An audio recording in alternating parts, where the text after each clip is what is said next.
So hello everyone, this is me Ritvik. कैसे हो आप सब लोग? I hope everyone is doing good. तो फाइनली अपने जो बिट्स में एंड सेमेस्टर के एग्जाम्स है ख़त्म हो गए हैं एंड अब वीडियोस रेगुलरली आती रहेंगी। तो अगर आप इस चैनल पर नए हो तो please do subscribe to the channel, और अगर वीडियो पसंद आती है तो please do share with your friends, like the video and do let me know your queries in the comment section. बाकी आज की इस वीडियो को स्टार्ट करते हैं। आप लोगों के लिए अभी रिसेंट अनाउंसमेंट हुआ था कि बोर्ड एग्जामिनेशन आपके जैन और फेब में नहीं कंडक्ट होंगे, तो आप लोगों को प्रिपरेशन के लिए और टाइम मिल गया है। तो अच्छे से लगे रहो, प्रिपेयर करते रहो। तो स्टार्ट करते हैं आज की इस वीडियो को। तो यार एक इंपॉर्टेंट बात आप लोगों को बताना चाहूँगा कि आपको जैसे पता है कि अभी ऑलमोस्ट आपका सिलेबस इंस्टीट्यूट वगैरह में ऑलमोस्ट फिनिश हो जाता है।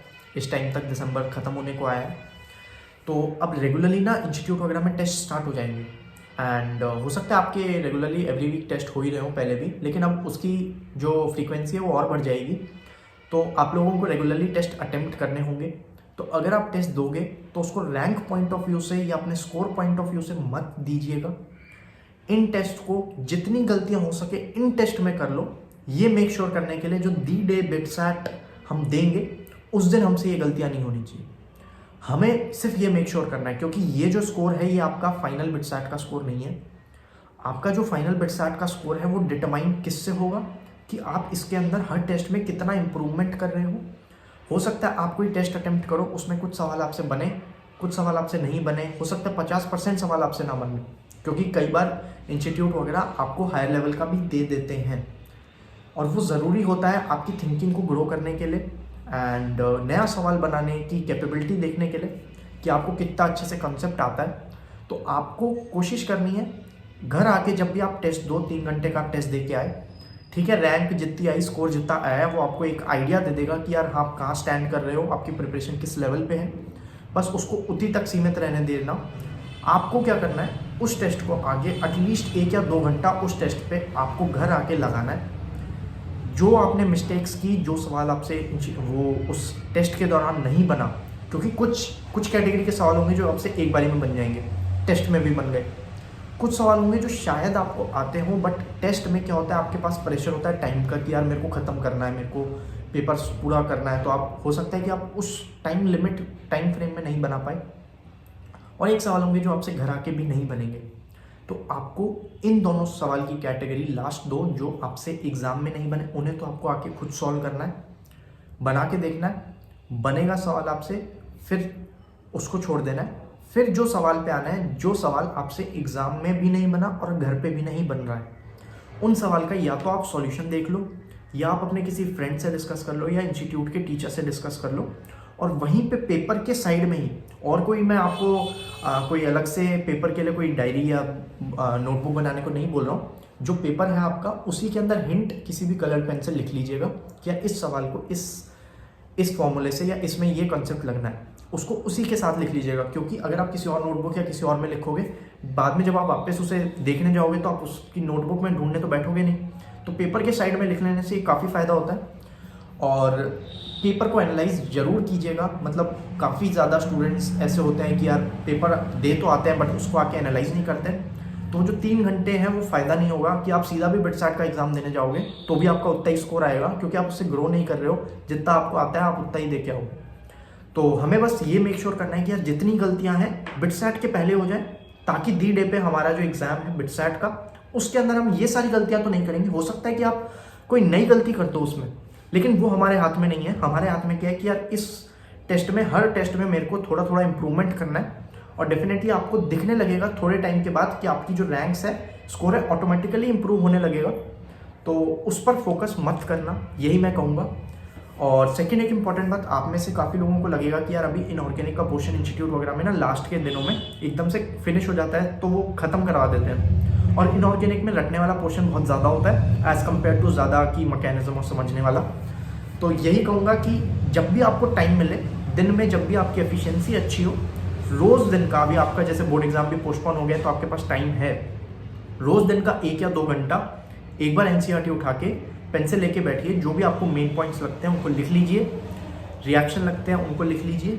उसके बाद एनसीईआरटी पढ़ लेने के बाद, लाइन टू लाइन, अंडरलाइन जो भी आपने करना था या नोट्स बनाने थे वो कर लेने के बाद, एक पेपर लीजिए और उस पर जितने भी मैकेनिज्म, जितने भी रिएक्शन आपने सीखे उनको रिकॉल करने की कोशिश कीजिए, जितने भी स्ट्रक्चर आपने दिए उन्हें बनाने की कोशिश कीजिए, और इससे आपका रिटेंशन भी इंप्रूव होगा और लिख के करोगे तो याद भी जल्दी होगा। तो ये सब चीज़ें आपको पैटर्न अगर रिकॉग्नाइज करना है तो आपको खुद से लिख लिख के करना पड़ेगा।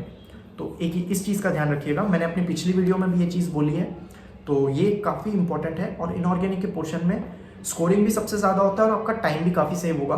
तो इनऑर्गेनिक पोर्शन को स्ट्रॉन्ग कर लीजिए। तो ये एक इंपॉर्टेंट चीज़ है। बाकी सवाल लगाइए, आपको मिलते रहेंगे सवाल। बाकी एनसीईआरटी पे सबसे ज़्यादा फोकस कीजिए। एनसीईआरटी की कोई बात है वो गलत नहीं करनी है। हो सकता है कोई और रिएक्शन आ जाए एग्जाम में, वैसा ऐसा होगा नहीं, बट अगर बाई चांस आपका कोई और रिएक्शन आपका पढ़ा हुआ नहीं आया तो ठीक है, मतलब उस पर उतना फोकस नहीं करना है, जो हमारे पास है हमें उस पर फोकस करना है, ठीक है। ऑल्सो एक एडवाइस, जेई 2022 के लिए प्रिपेयर जो कर रहे हैं या बिटसैट 2022 के लिए जो प्रिपेयर कर रहे हैं, उनके लिए एक एडवाइस है कि यार अभी वो 11th में है, ऑलमोस्ट उनका 11th ख़त्म होने को आएगा, तो ढंग से रिवीजन कर लेना, ढंग से अपने सिलेबस पे फोकस कर लेना, कोई बैकलॉग मत छोड़ना, क्योंकि 12th में आपके पास ऑलरेडी प्रेशर होगा, आपके बहुत सारे एग्ज़ाम, बोर्ड एग्जाम्स और उनका भी प्रेशर रहता है, और आपका सिलेबस 12th का भी काफ़ी वास्ट है। तो फोकस कीजिए कि 11th का सिलेबस आपका 11th में ही ख़त्म हो जाए, और जितना हो सके एटलीस्ट बेसिक कॉन्सेप्ट्स तो चैप्टर के उनके होने चाहिए आपके। आपको बाद में कभी टाइम मिले 12th के अंदर साथ साथ हो जाएगा, उतना आप कर सकते हो, बट ये नहीं है कि बिल्कुल ही आप 11th के बहुत सारे चैप्टर आपने छोड़ ही दिए हैं, तो ऐसा गलती मत कीजिएगा। एटलीस्ट बेसिक कॉन्सेप्ट्स क्लियर कर लीजिए, बाद में अगर आपको टाइम मिले तो उनको स्ट्रॉन्ग कर लीजिएगा, सवाल ज़्यादा बना लीजिएगा उन पर। तो ये गलती मत कीजिएगा। बैकलॉग्स पे बिल्कुल भी बैकलॉग्स हमें नहीं रखना है 11th का, जब हम 12th में जाएंगे। 12th में हम 12th का करेंगे, साथ साथ रिवीजन करते रहेंगे, ऐसा नहीं है। पेपर सॉल्व करोगे तो उसमें भी आपका 11th का पोर्शन तो आएगा ही, तो आपका रिवीजन होता रहेगा, बट बिल्कुल भी उनको नेग्लेक्ट नहीं करना है कि यार ये चैप्टर हमने पढ़े नहीं है, ये हम बाद में पढ़ लेंगे, ऐसा मत करना। एट द सेम टाइम आप में से काफ़ी लोग ये पूछते रहते हो कि यार जेई मेन के लिए और बिटसैट के लिए, तो दोनों के लिए एक बात बोलना चाहूँगा कि जेई मेन और बिटसैट दोनों का लेवल में अगर मैं बात करूँ तो बिटसैट का लेवल डेफिनेटली ईजियर है as compare to JEE main, क्योंकि क्वेश्चंस जो आते हैं बिटसैट के अंदर वो होते हैं 150 और आपको इनको सॉल्व करना होता है 180 मिनट्स में, और जेई मेन में 180 मिनट्स में आपको 75 क्वेश्चन ही सॉल्व करने हैं। तो डेफिनेटली पेपर बिटसैट का ऐसा बना होता है कि आप उसे सॉल्व कर पाओ उतने अमाउंट ऑफ टाइम में। एट द सेम टाइम आपके पास ऑप्शन होता है 12 बोनस क्वेश्चंस का भी, तो वो आप तभी ले पाओगे जब आप ये सारे 150 क्वेश्चंस 180 मिनट्स में से पहले सॉल्व कर लेते हो।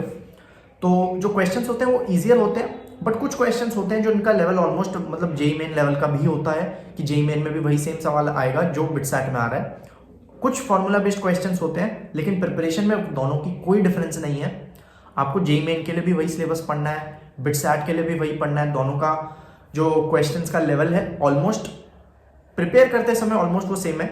एग्जाम में जो भी हो सकता है कि यार इस चैप्टर से ज़्यादा फॉर्मूला बेस्ड सवाल आ गए, तो वो आपका एग्जाम में पता चलेगा, वो आप अभी जज नहीं कर सकते। कुछ क्वेश्चंस होंगे जो आपकी थिंकिंग को जज करेंगे बिटसैट के एग्जाम में, और आप उन सवालों को नेग्लेक्ट बिल्कुल नहीं कर सकते अगर आप बहुत अच्छे स्कोर का एम कर रहे हो। तो प्रिपरेशन की दोनों में ऑलमोस्ट डिफरेंस नहीं है। अगर आप एक को प्रिपेयर करते हो दूसरा ऑटोमेटिकली प्रिपेयर हो जाता है। बिटसैट में बस इतना है कि थोड़ा स्पीड फैक्टर भी है कि आपको स्पीड भी मेंटेन करके रखनी है, और जितने मॉक टेस्ट हो सकें वो लगाओ ताकि स्पीड आपकी इंप्रूव हो। दैट इज इट, और बाकी ज़्यादा कोई डिफरेंस नहीं है। So guys that was all for this video. I hope आपको वीडियो पसंद आया होगा। So do let me know your queries in the comment section, और अगर इस चैनल पे नए हो तो please do subscribe to the channel, और मिलते हैं अगली वीडियो में। टिल देन स्टे ट्यून्ड, चंगा फिर।